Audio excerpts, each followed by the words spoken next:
1991 sausis Lietuva dar tik žengė pirmosius laisvės žingsnius, o Alytuje, kaip ir visoje šalyje, tvyrojo nežinia, nerimas ir pasiryžimas ginti atkurtą valstybę.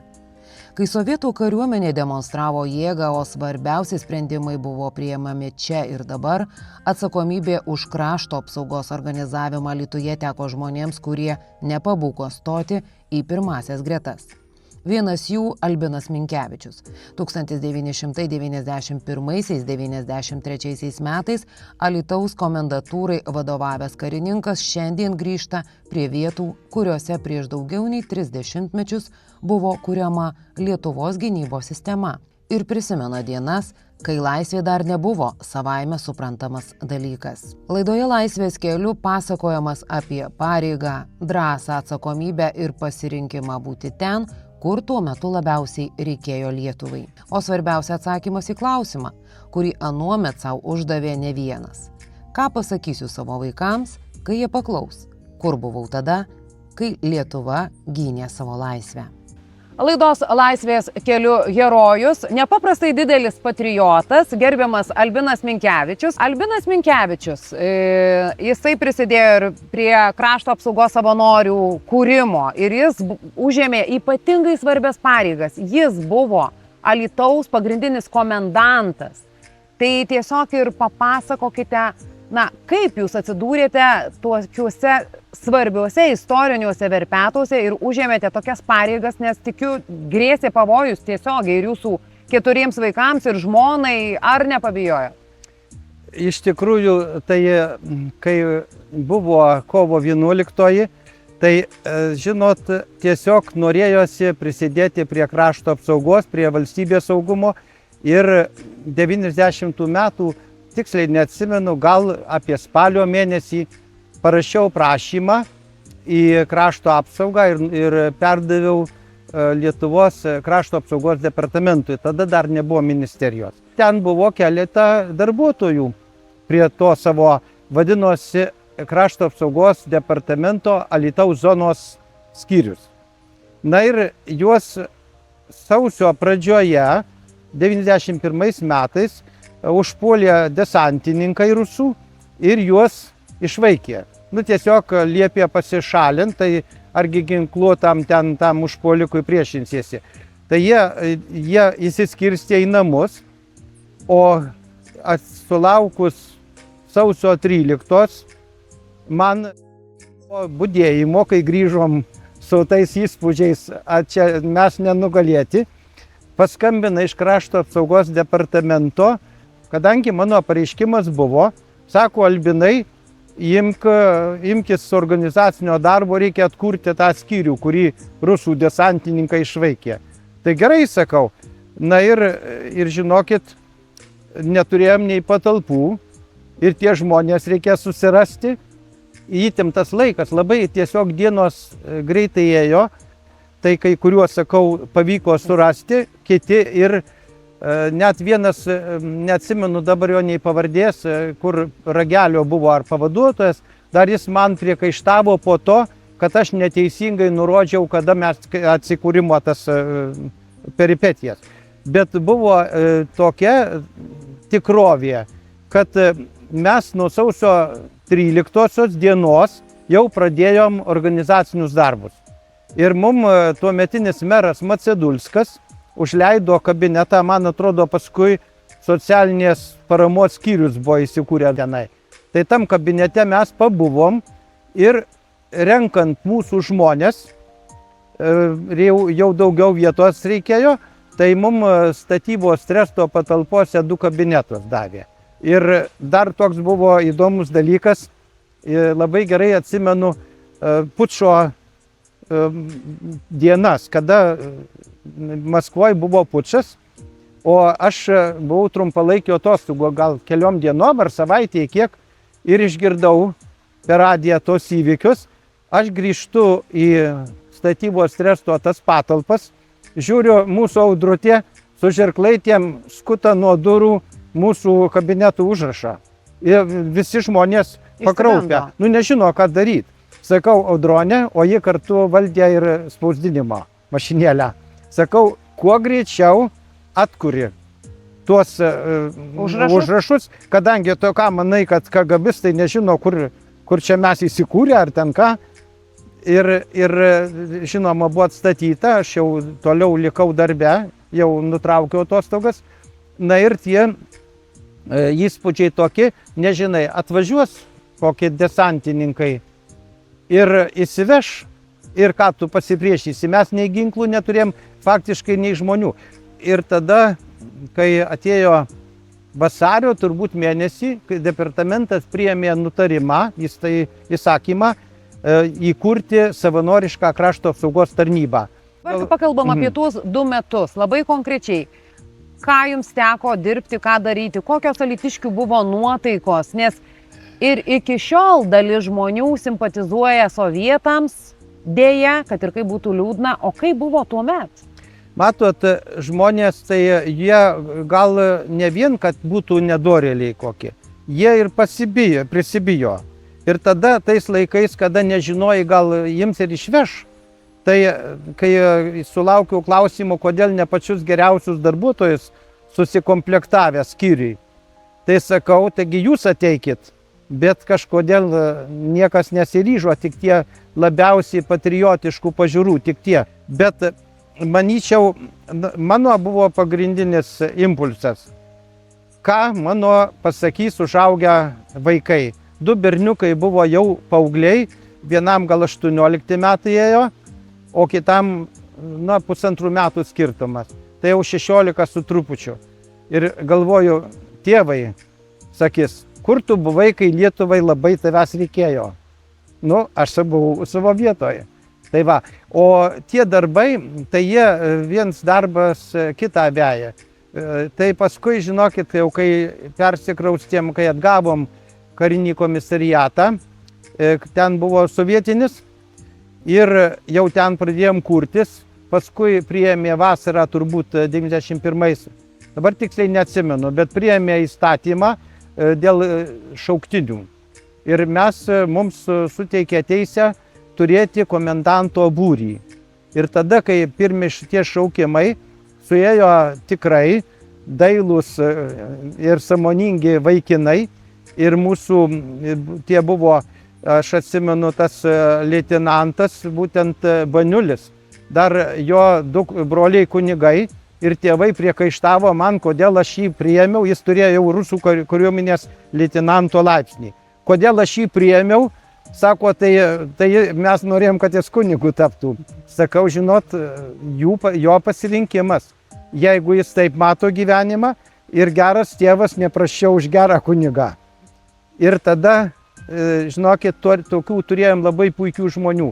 Paskui ten buvo ir tie skyriaus vadovai tam būry. Mes turėjom 27 turbūt karius ir dar jų vadovą. Apie 30 žmonių turėjom būry. Ir mes organizavom jau patys topografijos mokymus. Mes, kiek aš jau išmaniau kaip karinis inžinierius, ten ugnies tą paruošimą, tą sprogdinimo procesus šiek tiek mokėm, bet žinot, visiems reikėjo aukštesnio kvalifikacijos tų mokytojų. Bet mes ilgai netruko mūsų tas mokymas, nes už poros metų sugalvojo ministerijoje, kad reikia palikti tik tai savanorišką krašto apsaugos tarnybą. Ir tada visas funkcijas perdavė Arūno vadovaujamai tai rinktiniai. Bet man tik vienas dalykas labai buvo įžeidu, kad kai perėmė komendantūros patalpas, kur dabar Dzūkų alaus baras, ne, tai su sargyba, su ginklais sustatė, lyg mes kažką tai norėtum nuvokti nuo Lietuvos. Mus kaip truputį kaip priešus įsivaizdavo. Tai man šitas buvo labai nepagarbus elgesys. Bet čia viskas vardan Lietuvos, tai čia smulkmena. Koks buvo jūsų santykis tuo metu su savivalda? Meras minėjo, iš pradžių buvo Macedulskas, o paskui Kurtinaitis. Buvo Kurtinaitis, bet tik tai, kai tik kreipdavomės, nedelsdami mums padėdavo.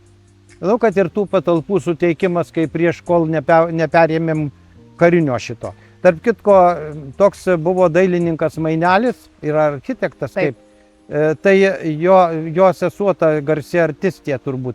Tai jis sakė, mano būt valia, tai čia jūs nebūtumėt miesto centre su kariškiai šitam, kur dabar. Sako, reikia kelti šitą, kur rusų dalinys. Nu, tai gali būti, bet tai viskas įsprendžiama palaipsniui.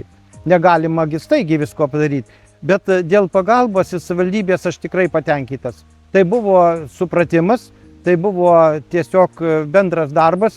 Ir kai vienas iš rusų kariuomenės išėjęs iš šito pulko, toks rusišką pavardę neatsimenu, dabar jis buvo irgi inžinierius sprogdintojas. Tai jis mane ir sakė, jis ir paskui buvo kokia tai lietuvis irgi tarnaujant, anksčiau tarnavo šitam dalinį. Antanas, ne Antanas, dabar negaliu pasakyti. Bet sako, taigi tu garnizono vadas, jis kaip jie suprato, sako, tu tokias pareigas vykdai. Pas mus buvo ta pradžia ir aišku, jau paskui čia, kai įsiplėtė jau kariškiai jau su šitu perėmus irgi rusų karinio to desantinio dalinio patalpas, tai atsirado didesnės galimybės. Bet pradžioj, kai mums reikėdavo sekti rusų dalinio transporto judėjimą, ar ką mes naktim tiesiog dirbdavom, nes neskaičiavom darbo valandų, aš pats automobilio neturėjom, tai toks, atsimenu, pūtys su žiguliuku. Įsisodina mane, ten kitą, ir mes naktį būdim, važinėjom po miestą, sekam judėjimą. Ir vieną kartą va čia prie saulutės sustojom ir buvo žiemos laikas ir mes, kai pašildėm automobilį, apėmė miegas. Pribundam, kad šalia rusų viliukas su ginkluotais automatais desantininkai stovi šalia. Jeigu jiem būtų buvęs įsakymas mus likviduoti arba suimti, uždaryti kur nors, mes nebuvom pajėgus pasipriešinti. Mes ginklus gavom čekiškus automatus, tai aš nežinau, gal įpusėjus, gal už kokių metų laiko, kai pradėjom darbą. Tai taip, kad buvo įtemptas, bet labai toks, labai tas laikas buvo skalsus, toks, pilnas įspūdžių ir atrodo, kad, jeigu išvažiuoji į kaimą, mobilių telefonų nebuvo, turi prieiti į paštą ar kur nors, kad galėtum paskambyti, kokia ten padėtis. Operatyvinis darbuotojas ministerijoje reikalaudavo pranešimo kas valandą. Tai paskui, kai mes komendantūrą turėjom, tai buvo budėtojai, mūsų kariškiai ir jie pranešinėdavo situaciją. O ne tai didelis būdavo arba pavaduotojam, arba man kaip komendantui. Tai ir naktį kas valandą? Naktį būdavo laikas, kada ten, jeigu 11 pranešė, paskui jau naktį netrukdo. Bet nuo ankstyviausio ryto reikia pranešinėti situaciją, kokią regionuose. Mumsgi priklausė ir Lazdijai, ten mes iki Druskininkų tos užkardos ir Varėnos rajonas, mes faktiškai turėjom tą visą apskritį ir joje reikėjo sekti situaciją. Taip, kad darbo buvo, nebuvo kada labai daug atsipalaiduoti. Tai jeigu jūs, gerbiamas Albinai, ir naktims reikdavo sekti ir taip toliau, ką jūsų šeimos nariai? Truputį pykdavo. Mūsų augo merginos, tai 8 metai skirtumas tarp jaunesnio berniuko ir vyresnės dukros. O paskui dar 3 metų dar padovanojo dukra viena žmona. Tai 12 metų periode 4 vaikai suėjo. Tai to aišku ir moterim tenka labai didelis krūvis.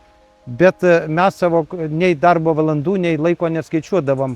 Kiek pajėgėm, tiek darydavom. Žinoma, tą budėjimą įsivesdavom, kad ne tas pats žmogus viską. Mes turėjom gal kokie 13 etatų.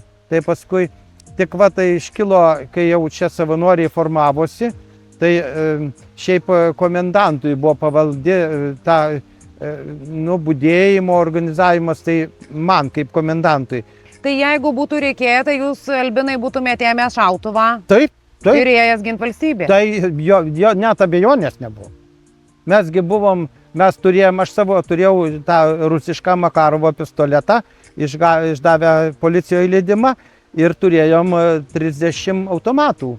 Šitam mūsų ginklinę įsirengę, viską, kur dabar alaus baras. Rūsy, kur ten vienas labai padirbėjo tas pavaduotojas, vienas buvo Pakšianskas pavaduotojas, jaunesnis, ir tas Algimantas irgi Mikulėnas. Tai jo ten turėjo artimų žmonių, kurie remontais užsiimdavo. Mes pakvietėm ir labai pigiai paruošėm dušinės ten tiem mūsų kariam maudytis. Ir man buvo labai, tiesa, prisiminsiu, gal jums juokinga. Įsivaizduokit, galvoju, yra visokių žmonių keistais mąstymais. Ir aš kai paveldėjau iš to buvusio karinio komisariato, tai buvo pilna spinta prikrauta Stalino raštų. Aš galvoju, gal koks kvailys numizmatas arba ten kažkokiu kolekcionierius sugalvos ir aš iškišiu tuos popierius. Nemečiau. Tai mes tik tokį smulkų remontą padarėm komendantūros, o tie stovėjo, man jiegi nekliudo. Man žmogus su piktavališka elgsena, tai man tas kliudo, o man popierius netrukdo. Ir paskui, jau kai perėmėm, beje tiesa, aš labai tikintis žmogus. Aš praktikuojantis katalikas. Ir man buvo keista, kaip aš pamiršau pašventinti komendantūrą. Aš nepakviečiau. Aš kviečiau tą Brigitėlę, tą bažnytinio choro vargonikę, ir ji mokino tų, žygio dainų mūsų karius. Šitą kviečiau. O kad nepakviečiau klebono, tai man paskui net prisimenu, tik perėmė Arūnas Dudavičius, iš karto pakvietė pademonstruoti, kokie tikinti žmonės. Nežinau, gal jeigu viduje turi tikėjimą, tai gal tos procedūros netokios svarbios. Ir apie Stalino raštus, kaip ten baigėsi? Tai aš jau palikau juos paveldėtojų, tai Arūnui. Ir jis kur jas dėjo, nežinau. Bet man, sakau, atrodė mažavertis dalykas, bet galvoju, gal pinigų gausim komendantūros poreikiam ar ką, tai aš juos dar nebuvau išmetęs. Pažvelgiant į tą praeitį, vis dėlto praėjo daugiau negu 30 metų. Kaip jūs vertinat tą visą situaciją, lyginant su iki ko mes šiandien priėjom? Dabar taip pat yra komendantas, jeigu ateitų diena X, jisai irgi pasiruošęs priimti tam tikrus sprendimus, su savivalda bendradarbiauti. O kaip lyginat jūsų, kokia buvo situacija? Aš manyčiau, kad dabar labiau viskas yra sukoordinuota, suskaičiuota. Aš nepažįstu to žmogaus, kuris šitas funkcijas vykdo, bet man atrodo, mūsų funkcijos buvo platesnės. Bet dabar tokia kriziniai situacijai tie komendantai skirti. Jų gal net ir mažesni įgaliojimai negu mūsų. O kokie jūsų buvo įgaliojimai? Mano įgaliojimai buvo tokie, kad reiškia organizuoti krašto apsaugos tą vietinę gynybą netgi. Tai mes komendanto būrį turėjom, tai mes tam tikri pajėgos buvo. Aš nežinau, ar būtų labai racionalu tuos jaunus žmonės pasiųsti į ugnies liniją, bet mes būtum viską darę, kad apgintum Lietuvos laisvę ir nepriklausomybę. Nes iš tikrųjų tai buvo visi taip nusiteikę. Ir ta pati, kur minėjau, Audronė. Sakė, aš todėl ėjau, kad mano artimieji buvo išvežti į Sibirą. O jūsų, Albinai, kokia situacija? Mano motina jau buvo ištekėjus ir jos jauniausias brolis, kurio jos tėvus su seserimis, ten 9 vaikų šeima, visus išvežė sovietai į Irkutsko srity, o tas broliukas, jau jos jauniausias, tai atbėgo pas mus ir apsiliko kai mano brolis, nes jis buvo dėdė jaunesnis metais už mano vyriausią seserį. Tai va taip liko neišvežtas. Rytą mus prikeldavo ta vadinama gavarilka, prie Nemuno kitas išaušo jau rytas.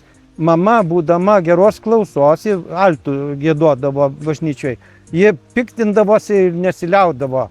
Šiti, sako, ošus, tai šiti apgavikai, kitas rytas išaugo, čia viskas melas. Aš nuo pat vaikystės žinojau, kur yra tiesa, kurioj pusėje. Man nebuvo taip, kad aš todėl ir nekomjaunuolis. Jūs nekomjaunuolis? Aš nebuvau komjaunuolis ir man auklėtoja sakė, o tai kaip tu įstosi į aukštąją mokyklą? O sakau, kaip bus, tai bus. Aš įsimylėjau merginą, kuri buvo pirmūnė, viena iš 2 buvo pirmūnės merginos. Ir aš per pusmetį gal pasivėjau į jas taip pat, nes man labai buvo pavyzdys geras. Ir aš baigiau, jeigu ne ankstesni pažymiai, aš su 2 ketvirtukais baigiau. Aš būčiau sidabro medalį gavęs, bet iš anksčiau buvo likę dar tų. Tai va, tai aš institute dar ir padidintą gaudavau stipendiją. Ir dar ko, kad aš pastebėjau, kad labai žiūrėjo palankiai į mane. Ir žiūrėjo tie profesoriai, dėstytojai, jie žiūrėjo ne pagal tai tavo pažiūras. Kaune buvo patriotiška tvirtovė.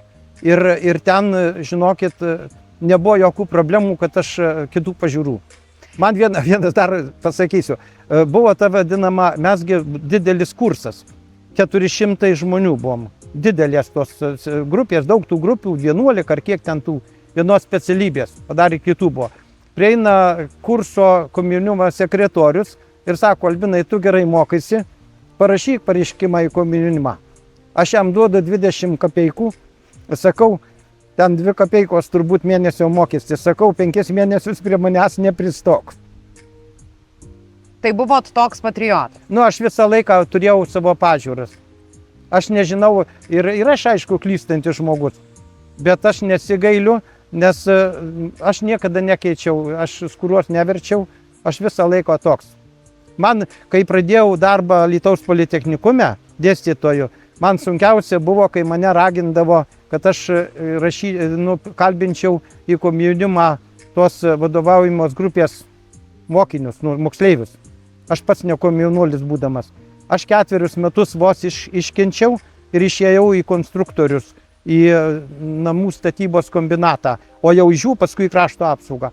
Tai man, žinokit, ideologiniai labai pjovė tas mano prieštaravimas. Aš kitaip mąstau, beje, iš technikumo išeinant, nustebo tie mokiniai, nes mes ir motociklais važiuodavom prie vandens telkinių ir baidarėm plaukėm technikume, aš kartu su jais plaukdavau.